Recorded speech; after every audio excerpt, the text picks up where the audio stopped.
Ngigsoon, dugay kay ko dito sa Davao. Kay bagon siya akong trabaho dito. Karon katong nagpaila. Ako na ning ibol yun. Kay dakpuno naman yun. Nagpaila nga siya ang Son of God. Kailan na mo tingali? Di ba? Ang Son of... Ako to, nga iyang kauban dito, bodyguard ko niya, suit sa pila ka tuig. Ako'y nagtudlo dito siya mga ministro. Kay mubarog siya og stage. Tanang mga ministro nga na dinha. Dunay mga armas. Dito ko niya, gibutaan ko suit sa pila ka tuig. Wa ko hibaw nga siya di ay pakakon o dili tinuod nga nag-alagad sa Dios.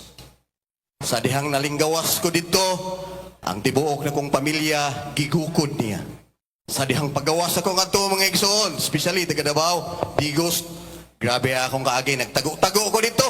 Sa dihang nigawas ka sa KOG, sa Kingdom of Jesus Christ, mga igsoon, grabe ang nahitabos kong kinabuhi. Akong anak o akong asawa, gigukod mi.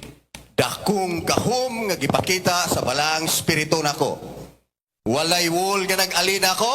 Diha ako mga anak, gipangita mi sa iyang mga ministro. Pero wag gyud sila kakita ng mga igsoon. Nangutanan na sila sa mga tao, pero ang gauwang na mga igsoon, usara ka buok linya nga dalan. Gahom sa balaang spirito nga aron makauli ko dinhi sa Cebu o karon nahibalik ko dinhi sa Cebu. Nag-alagad ko sa Huwis of Love. Salamat sa mga kaparian nga nagtabang nako bisag wa sila kadungog nako karon. Apan ang uban na gani dinhi sa Father Dondong, salamat kay Father Dan. Tatay Dondong, dako kay kog pasalamat sa dihang girenyud ko sa balaang spirito. Nihila ko, niluhod ko tungod sa akong mga binuhatan dito mga igsoon. Kung ako paguning tason mga igsoon, di ni mahuman og usa ka oras. Daghang mga kalag dito bisan karon gigikan kog Cagayan, gipanggutom na ang iyang mga area sa Mindanao kay siya gipangita na mas NBI, gipangita na mas mga pulis. Wala na siya kusog karon dito. Pero naaghapoy mga supporter kanang akong nakitaan sa TV karon. Mauna ang mga tawhana nga ako'y gatrain ana dito ko sa una. Ako'y gatrain na nga to. Pero iyahang mga followers na nangamatay kani karon dito, 7 ka buok kay nisukol sa mga pulis. Grabe si Kibuloy. Sa una di man ko mention na ni isuon kay mahadlo ko, igawas ko nga to atangan ko, pusilyon ko, daghanang nangamatay nga mga ministro nga ilang gipamusil, ilang gipamatay. Musulti lang ko, naa dito sa bukid sa Mount Tamayong kanang giingon niya New Jerusalem. Di gyud na tinuod mga igsoon. So sa pila ka tuig dito ko niya, gubot kay akong kinabuhi. Sigig sinumpagay, sigig. Lord, hallelujah. Di na lang ako i-mention. Pero sa dihang nabalik ko diri sa Cebu,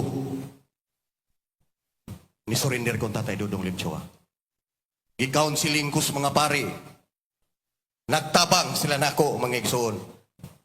Hantod karon mga igsoon, ako dako kay kog pasalamat nga naabot dinhi akong i-share ninyo akong kaagay didto mga igsoon. Daghan pa kayong mga kalag nga tong mga igsoon nga taga Cebu, especially senior citizen para sa kong mama nga wa gyud kauli, gilubong na lang atos tamayong mga igsoon.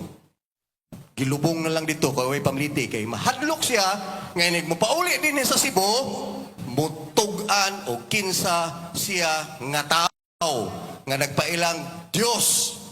Ang mga babae dito, mga igsoon, basta virgin, guwapa. Sorry na lang. Di na kalingkawas siyang kamot. Munang doon na dito'y Kibuloy 1, the first, the second, the third, the fourth, the fifth, the seventh, the sixth, the seventh. Puro na anak niya sa langlaing babae. Kay siya ko no, anak sa Diyos. Imang ka na mga igsoon. Mutuwa mo na mag-ison, usara may ginuhugod.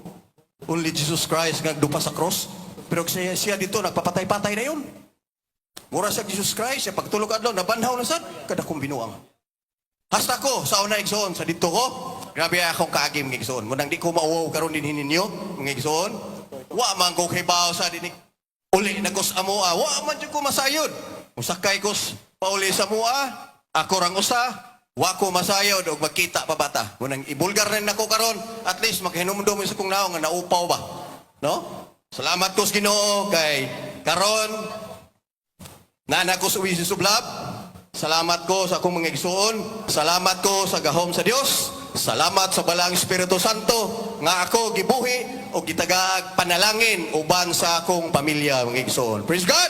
Hallelujah mga igsuon. Santot karon mga igsuon daghang nangita. Dili lang ako gipangita, pero ako gito ang unang gipangita nila nga nilayas dito. Ni sungag nila dito. Nilayas ko kay wa na ko kasabot kay siya na Ginoo. Na bago'y magwali. Pagdaag armas, puro naka-ingram. Di mo saka og pulpito, ang ilang Ginoo igsoon. Og di ko mag-check sa pulpito og naabay bomba. Ako to.